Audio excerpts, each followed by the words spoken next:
Tingnan natin kung kabisado nyo to. Number 1 question. Kilala mo ba sila? Kilala mo ba to?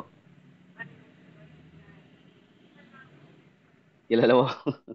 Sino yan? Di ba? Sino ang nakatuluyan niya? Oh, lala. Wala niya sino nakatuluyan niya. Sino? Sino? Comment po kung sino nakatuluyan. Oy. Oh, yung babae na yan, sikat yan. Sikat Chupoy. Di ba? So, siya yon. Updated ka, no? Alam na alam mo, ano? Pwede ka mag-type mo yung sagot mo, ha? Pwede ba i-type yung sagot mo kung halimbawa, ito. Ngayon, ito, meron akong itatanong pa. Kilala niyo ba to? Hmm. Hindi to kilala ng mga lalaki. No, hindi to kilala. Hindi to kilala. Hindi ko nga rin kilala yan, eh. Anong latest kay Ibana? Oh. Anong latest? Comment. Sige nga. Mga Marites. Di ba? Tingnan nga natin kung ano yung comment nyo. So, anong latest kay Ibana? Di ba? So, ayun yun. Galing, no? Updated. Oh, galing. Daming alam, di ba? Okay, next question. Next question.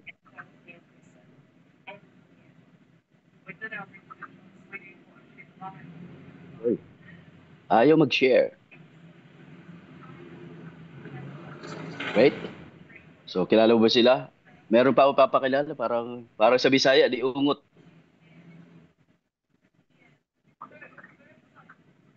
Yun. Okay, next question. Okay, how much is the annual interest rate sa BDO? Alam niyo ba? Tong. How much is the annual interest at BDO? How many percent is the inflation rate last 2024? So how many percent inflation rate? Ano sa inflation rate, yung value ng pera taon-taon. Kung bumaba, o yung pagbaba ng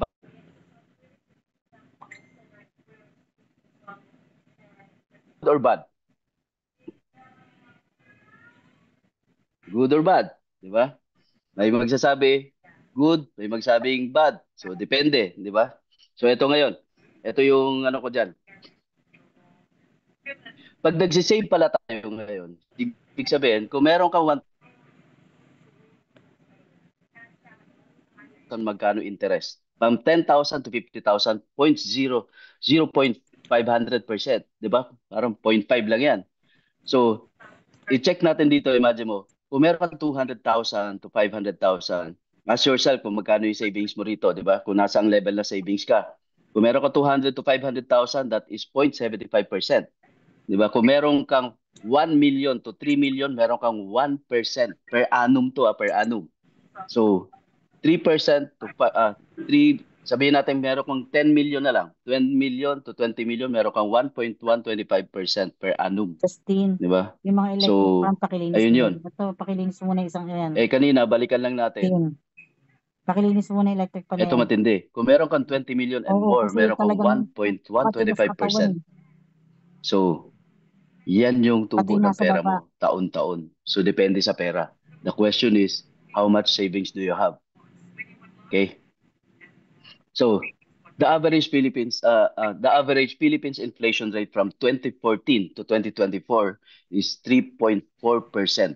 Yung pagbaba ng value ng pera, average siya is 3.4%. So kung meron kang savings na halimbawa, o dito na tayo sa pinakamataas na interest.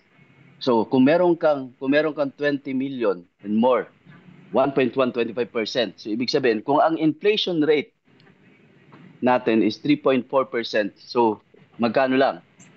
Panalo ba o talo? Talo. Ang tanong diyan, kung meron kang 20 million. 20 million. Sino dito may 20 million? Di ba? Ibig sabihin, yun yung annual interest sa bangko. So kung nagsisave ka sa bank, buwababa, lalulugi ka kasi 3.4% average ng pagbaba ng value ng pera. So yun yun. So ask yourself, how much savings do you have? Okay? Ngayon, eto pa. May good news pa tayo ngayon. Ralph Recto. Kilala nyo to, di ba? the new 20% bank interest tax to the responsive Filipino. Yan. Alam niyo kung bakit? Kasi under Republic Act, ano tong number na to? Republic Act 12214 for the Capital Markets Efficiency Promotion Act, CMEPA, effective July 1, 2025, even long-term time deposits in peso bonds, which were previously tax exempt, are now subject to the 20% final withholding tax. So, ibig sabihin, yung interest mo, itatax pa ng 20%. Nagsimula yan ng July. So, ibig sabihin, lugi ka na sa inflation rate, meron pang tax. So, ito yung bago ngayon. Kaya ang tanong dyan is savings good or bad? Nakuha niya na. So, ibig sabihin, at least aware tayo rito kasi maraming Pilipino na gusto mag-save sa bangko. So, pag hindi ka negosyante, ibig sabihin, magsasave ka, lahat ng excess na pera mo, iipunin mo, but hindi mo namamalayan, bumababa yung value ng pera mo taon-taon. Okay, next. Okay. 4 types of people sa financial system natin. Ano yon? Para at least ma-aware tayo rito. I know some of you na alam to, pero gusto ko i-remind kung nasaan ka para makita mo kung nasaan ka ngayon.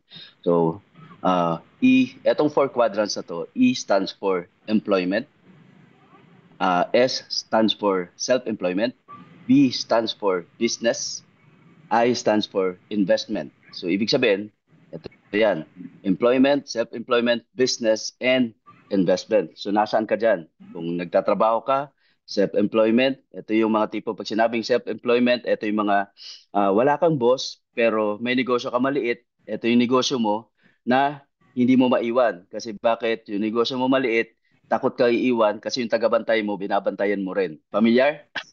Di ba? Or ito yung mga professionals, yung TF or yung professional fee na pag walang booking or halimbawa lawyers, doctors, ganito, pag walang client, walang income. Kasi bakit? At hindi makaalis na matagal kasi bakit? Ah, walang income pag walang client, di ba? Or mga small business owners to, self-employment. Business, pag sinabing business, ito yung tipong may mga 10 million capital na pataas. Christine Electric So, para hindi magbuksan natin ng alam na pag nagnegosyo ka, kung meron ka maliit na tindahan or yung mga small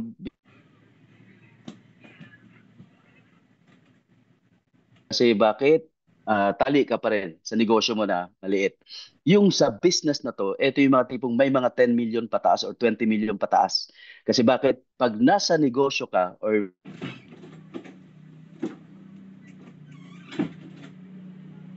capital, pwede mag-hire ng mga professionals para magpatakbo ng mga businesses nila.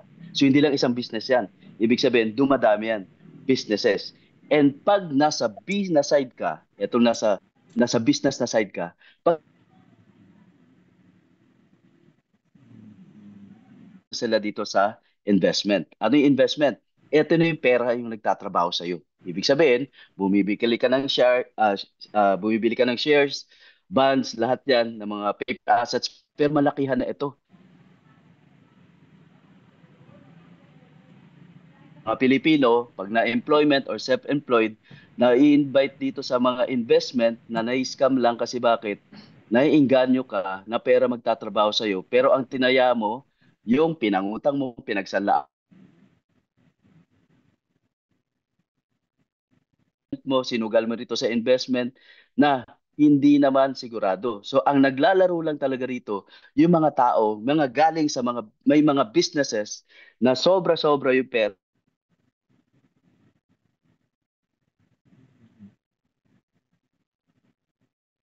Kasi ibig sabihin, ang papasok diyan yung mga marami negosyo at marami talagang pera. Okay? So, ngayon, para malaman natin, 95% ng population ng mundo is nasa east side. And only 5 yung mga negosyante, 5% ng population sa buong mundo, 5% lang. So, nasa business. Okay, ito pa. Ito pa. Para mas maintindihan nyo. Yung world's wealth, 5% ng world's wealth, pinaghati-hatian ng 95% ng population sa buong mundo.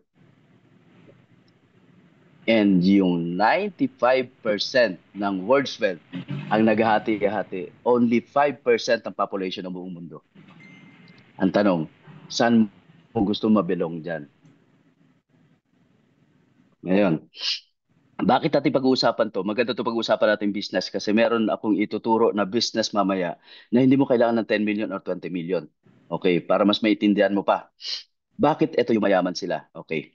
Ito may tinatawag tayo ng law of singleness. When you say law of singleness, halimbawa, mag-isa ka, nagtatrabaho. Halimbawa, ito si ate. Oh, halimbawa, pagka nagtatrabaho ka, employment, power of one, ibig sabihin, pagka required ka everyday pumasok, wala pasok, walang income. No work, no pay. Ito yung law of singleness. Okay. Sickness, contractual basis. Di ba? No work, no pay. Pinaganda lang yan, no work, no pay. Pero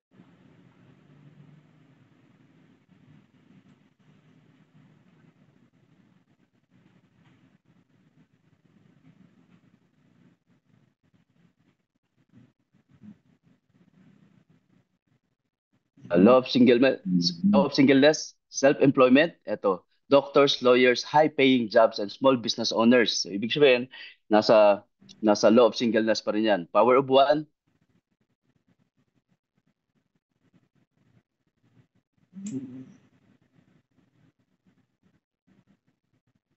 mo maiwan, hindi pa yan negosyo. Belong ka pa rin sa self-employment. Ibig sabihin, belong ka pa rin sa e-side kasi wala kang leverage. Ito yon. Para mas maintindihan natin, Ayan, pasuyo si Galing kumain mo sa third floor. ano yan, pagpaparami. Hindi naman natin natutunan yan, di ba? So, law of leverage, pagpaparami, paano yan? Ito yung tipong pagpaparami, parang taxi, di ba? Pag isa taxi mo, o isang grab mo, ano mo, o isang unit ka lang, pag nasira yan, wala ka ng income. Di ba? Pag law of leverage, pagpaparami, no work, no pay, darating ang time. Ito yan. Meron akong perfect example. Kilala niyo to? Si, si Tatan, si Kapitan, di ba? Si Lucio Tan yan. Lucio Tan, ibig sabihin, Lucio Tan, siya ay may-ari ng Philippine Airlines. Okay, siya ay may-ari ng Fortune Tobacco. Oh, di ba? Alam niyo yung Fortune Tobacco? Lahat ng mga sigarilyo, di ba? PNB, Allied Bank Corporation. Ano yan? Tanduay, Distillery, University of the East. So, ibig sabihin, isa lang yan sa mga negosyo niya. Marami pa yan ng mga negosyo. And eto si Lusutan, mautak. Bakit? Meron siyang at least 40,000 employees sa dami ng kumpanya niya. 40,000 employees. Just imagine. Eto na lang yan. Para ma-imagine mo, kung meron siyang sinusutan na 40,000 employees, will work at least 8 hours in a day. Ilang oras siya? Lusutan has 320,000 hours in a day. Imagine mo na-multiply niyo yung oras niya sa mga employees niya. So of course, hindi naman mag-hire ng empleyado kung hindi yan kikita para mapatakbo yung business niya. So ngayon, i-compare natin, law of singleness. Law of singleness ka, employment, sa mga nagtatrabaho, 8 hours a day, di ba? 5 days in a week, 50 weeks per year, work for 40 years. So magkano? Meron si ate na 80,000 hours for 40 years. For 40 years, meron siyang 80,000 hours for 40 years. No work, no pay. No work, no pay. So nakita mo Oh, so para at least makita mo lang din, you have to work every day for you to earn. If you don't work, you won't have income. Ganun siya. Ngayon, nakita natin, law of singleness. No leverage, no work, no pay, 80,000 for 40 years. Law of leverage. Ito to, sa law of leverage. Lusutan, 80,000 hours in 2 hours versus kay ate or kay kuya, 40 years. 40 years yung 80,000 niya. Eto ngayon, saan mo gusto dyan? Working smart or sino yung working hard? Saan mo gusto? Working hard, working smart. Ikaw nakakaalam. Okay. Then, eto ngayon, kung si Lusutan or si ate work for 40 years, kung meron siyang 80,000 hours, pagpalagay na lang natin kumikita sa ng 120 pesos per hour. Compute natin. Oh, ito yon. Kay Lusutan, kumita lang kung meron siyang 320,000 hours sa isang araw. Imagine mo na lang si Lusutan, kumita lang sa 10 pesos sa effort ng mga employees. In one day, meron siyang 3.2 million. 3.2 million in one day. So, pag tinotal mo lahat, same na 9.6 million. 9.6 million kay Kuya, 9.6 million kay Lusutan. So, imagine mo, in 3 days, same amount. Yung isa, in 40 years. Yung isa naman, kay Lusutan, in 3 days. So, Saan dyan? Saan ka dyan? So anong difference? Marami nagtatrabaho. Nagtatrabaho hanggat malakas. And ito yung na-instill sa mind natin. And good news, palakpakan mo sa sarili mo, pasalamatan mo kasi bakit? At least na-aware ka. Wow, yung pala yung ginagawa ko. Law of singleness. Okay. Financial, meron tayong tinatawag na financial statement of the poor. When you say financial statement of the poor, single income. Okay? Single income, high liabilities. Kasi bakit? Pagka halimbawa kumikita tayo, anong unang binibili natin? Puro liability, cellphone, TV, sala set, di ba? Ah, shopping, di ba? So, ibig sabihin, walang asset. So, ang ginagawa mo, they focus, parang ito, pag financial statement of the poor, they focus on just having a big income, not building assets. So, ibig sabihin, pag yan ang ginawa mo, one step closer of being broke. So, ganito lang kasimple. Nag-work tayo, tapos, minsan pagka tumataas yung napopromote ka, may promotion, pero ang nangyayari, habang napopromote ka, habang lumalaki income mo, ano nangyayari? Nagsha-shopping, credit card, puro liabilities. Yung expenses, habang tumataas ang sweldo, ang expenses mo, ibig sabihin, tumataas din. Kasi bakit? Binabagay mo, lalo na pag napopromote ka, lalo na kung naka-credit card ka. And dahil pa ngayon home credit, ang sarap pangutang kasi bakit legit ka, meron kang ah, loan privilege, lalo na sa government, mga ganun. So maraming natatrap dyan.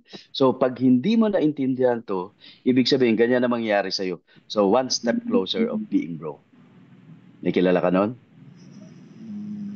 Oh, isip. Okay. Saan kadalasan nilalagay ng mga Pilipinos ang kanilang pera? Ito yung the best na tanong. Kasi mostly sa atin, pag nagkakapera, paayos yung bahay, ganito yan. So ibig sabihin, ang mindset about house, let's say for example, meron ko kilala, meron na naka-encounter na, ibig sabihin, ano to, kadalasan na ito OFW. Ito yung mindset, pag nagkakapera, pinapaayos yung bahay. And dumating sa point na ang OFW, pag umuwi sa Pilipinas, maganda ang bahay, pero dahil walang assets, pinaganda ang bahay. Pag umuwi ng Pilipinas, ibig sabihin, walang trabaho, walang pumapasok na income kasi walang assets. So ang nangyari, maganda ang bahay, pero soon, 1 month, 2 months, 3 months, putol na ilaw niya. Alam mo, isang mo yung poste, bubong, di ba? So, ibig sabihin, lahat ng expenses, paganda ang bahay. Kasi bakit? Ang mindset ng Pilipino, pag umaasenso, pagandahin ang bahay. Tingnan mo yung mga incheck, mga Chinese, di ba? Yung mga nagsisimula ng mga Chinese, di ba? Pangit ang bahay, yung negosyo nasa baba, yung taas sa bahay. Hindi pa yung magbabahay ng dream house yan pag halimbawa hindi pa lumawak ang business. Sa atin iba, kumita ka na malaki, nakakapag-loan, unahin yung bahay, pero walang businesses. Nasa saan? Nasaan sa nabilong? Sa no work, no pay. Pag walang income, ibig sabihin, liabilities ang bahay. Ang bahay asset yan pag binenta mo. Ang bahay asset yan pag halimbawa ninegosyo mo sa real estate. Tama?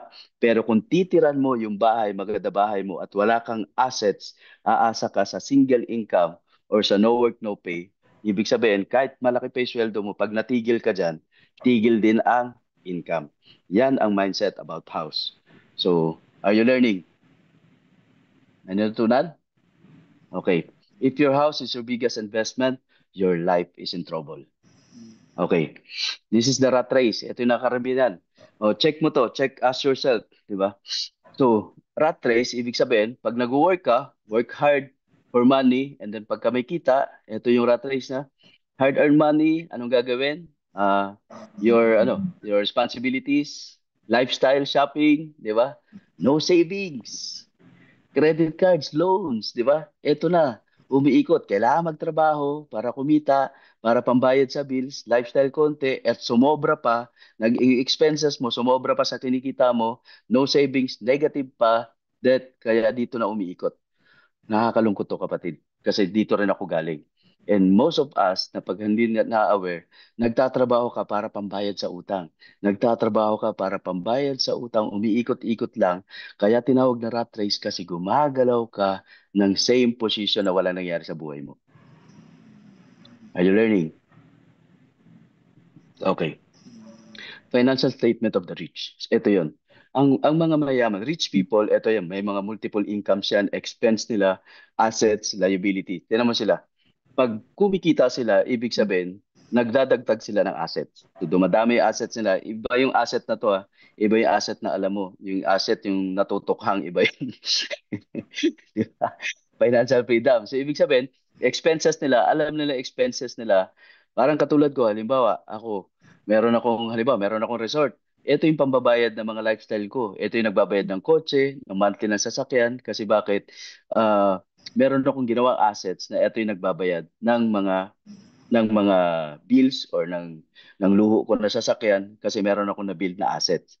Okay, ito 'yon. So, naiintindihan ng mga rich people kung ano yung liabilities and ano yung asset. Ano yun ang pinaka-importante. Ano yung asset? Ibig sabihin, yung income generating. Yung pag naglabas ka ng pera, nagpapasok ng pera din. Pag sinabing liability, naglabas ka ng pera, pangluho lang. Pag bumili ka ng cellphone, pag binenta mo mamaya-maya, hindi siya tumutubo. Tama? Lugi ka. So, ibig sabihin, gastos ang tawag doon. Labas ka ng pera para sa gastos. Ito yung gumagastos ka sa asset kasi investment na nagpapasok ng pera. So, they focus on building assets, not on just having a big income. So, yan yung papuntang financial freedom. Okay? So, invest on money generating leverage assets. So, ano ba yung pwedeng gawin sa panahon ngayon na pwedeng may leverage? Ito 'yon. Traditional business. Pag nag-traditional business ka, pwede ka halimbawa tempura or kwek-kwek kasi yung cart ngayon mahal eh. Mura na nga tong 20K na to eh. Kasi yung cart ngayon mahal na ngayon, di ba? So kung meron ka yan, tempura, pwede ka yan kung may pera. Sari-sari store, pwede ka rin mag-sari-sari store. Kulang na yun sa panahon ngayon. Kasi sari-sari store, magkano na kapital ngayon? Wala ka pang rep niyan. Kung bumili ka pang rep niyan, wala na yun, di ba? Oh, 100,000, mga small franchise kung meron kang mga ganyang capital. But yung pinamura ko na to ay 100K kasi mga 150, 200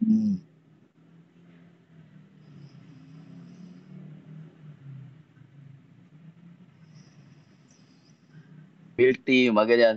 So, ito yung traditional business. Ang tanong dyan, ito yung isa naman, 40 million na Jollibee. 40 million. Ito for example, ang tanong ko dyan, where is the leverage business here? Pag sinabi mong business na kahit wala ka, tatakbo. Kaya ba ng tempura yan kahit wala ka? Kupitan ka lang ng tindero mo. Tama? Sari-sari store, di ba? Small franchise, internet cafe or water refilling station or any. Saan yung leverage asset? Nasa Jollibee. Ang tanong, meron ka bang 40 million para mag-franchise yung Jollibee or McDonald's? Pwede ka ba umuwi? Pwede ka bang mamaya pagkatapos nito sabihin mo sa airpot mo, sa asawa mo, Han, meron ka bang 40 million dyan? Natabi. Basipain ka ng tatay mo. Tatayi ka ng buwang ka.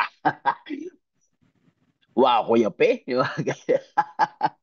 so, so ang may leverage yan, business. Kasi kaya nagpa-franchise yung mga tipong ganito sa Jollibee. Alam mo ba, ang Jollibee ngayon, dati 3 years, 4 years ang ROI. Ngayon, ang Jollibee, McDonald's, yung mga ganyan mga franchise or tumatakbo na hindi na ngayon 3 years, 4 years ang ROI. ROI pa lang yan, no? Babalik pa lang yung kapital mo. Ngayon, umaabot na ng 7 years. 7 years. But of course, okay yan compare sa ilagay mo sa bangko. Kasi hindi mag-flip ang pera mo pag nasa bangko lang. Pero at least dito, tumatakbo business mo. Ganun siya. So, yun lang, 40 million. Okay. Okay, question. How much money do you have to start a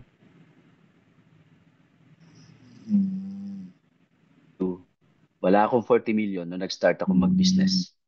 Kagaya mo rin ako.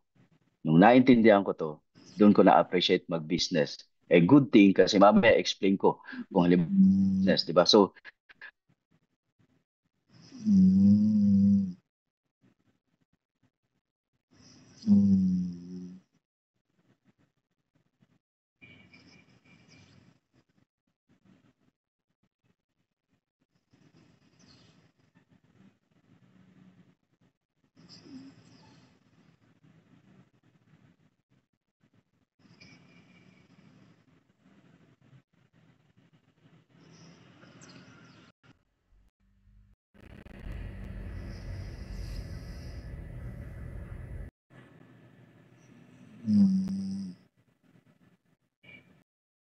Recording in progress. Di ba?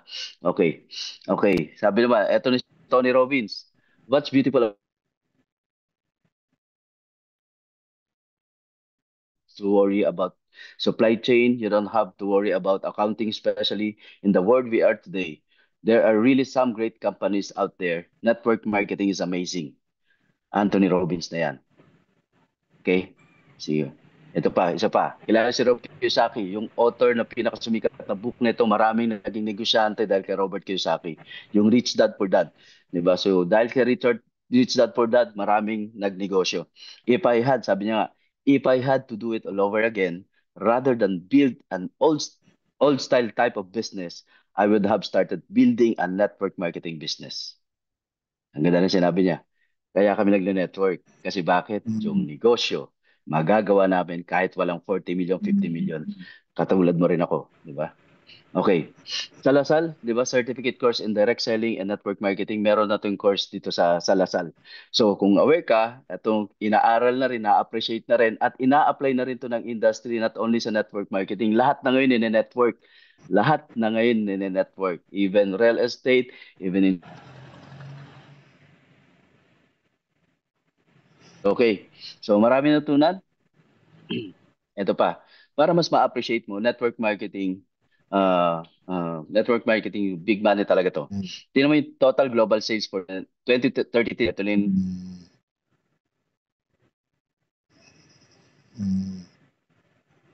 industry. Music industry, 15 billion. Video gaming, 76 billion. Malaki din.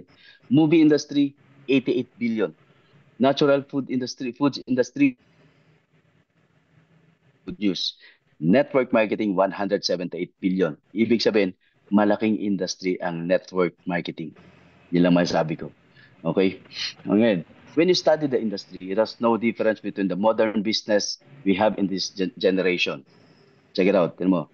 Pag sinabi yung Grab, ito yung mga modern business na middleman. Wala sila. Tignan mo to, ang concept na to si Grab. Si Grab, imagine mo, the world's largest taxi company owns no vehicles. Wala siyang vehicles. Middleman lang siya. Pero malaki siya. Okay. Facebook. Nandyan lahat ng marites. The most popular media provider creates no content. Sino gumagawa ng content? Tayo. Di ba yung mga marites? Ito pa. Familiar kayo sa Alibaba. Alibaba sa retail industry. Kay Jack Ma to, the world's most valuable retailer has no stock inventory. Siya ang middleman. Kasi imagine, ang laki ng Alibaba ngayon. Airbnb. Ito matindi si Airbnb. Walang property to. The world's largest accommodation provider owns no real estate. Ito pa, Spotify. Ano yan? The world's most popular music service owns no music rights. Instagram. The world's most valuable photo company sells no camera. Nakita mo yun? Sample to. Gaano nagsiship ngayon ang retail industry para makita niyo yung progress between traditional at sa online naman, no? Sa online. Mapapansin mo to, dalawang kilala. Henry C, kilala niyo to, may-ari ng SM. So, imagine mo, 1956 nagsimula, si Jack Ma, nasa 1999 nagsimula, online business, siya yung may-ari ng Alibaba. So, top 52 na pinakamayaman sa buong mundo. Ito naman top 7. So, saan to? Kasi connected sa online business, sa retail industry. So, bakit ko naikwento yan? Kasi ito yung nakikita ko na para tayong ito yung connected to sa share. So I hope na marami kayo natutunan. And ito, 95, mas bata pa nga to. Ngayon. So, question, marami kayo natutunan. Ang importante rito ngayon, habang nakikinig ka, at least na-aware ka kung ano yung ginagawa mo. Kasi maraming tao nasa S side ka, nasa business ka, or nasa I ka. So may tamang papunta dyan. So ang gusto natin ngayon mangyari, makatawid. I hope may natunan ka. And kung halimbawa magagawa itong video na to at kung sino man sa financial literacy, marami bang natunan? Marami natunan? Okay. Thank you so much and proceed tayo. Yung business na ginagawa namin ngayon, bakit na-appreciate ito? Network marketing. Kasi ka or sa self-employment ka na side, kailangan mo makatawid sa B-side. Kaya lang, imagine mo, kung wala kang 40 million or 20 million, kahit mga 20 million na lang, di ba? Kung wala ka niyan, paano ka makatawid? Network marketing. Maganda ang networking. Marami na payaman. Isa ako sa mga napayaman dyan at marami tayong napa-asenso. Good thing kasi bakit? Ang network marketing para ka nagpaparami lang din. Ibig sabihin, kung ikaw etong network marketing, pangalan ng company na to, Infinite. Kung nabanggit na nila maestra kanina yung mga products, okay yan. So ang i-explain ko ngayon, paano anong connect? Ito mag-network.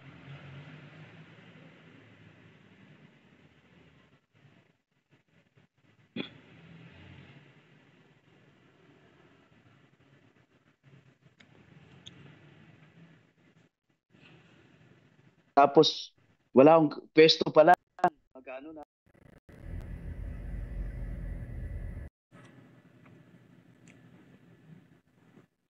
Magiging Recording in progress. leverage, magagawa mo siya.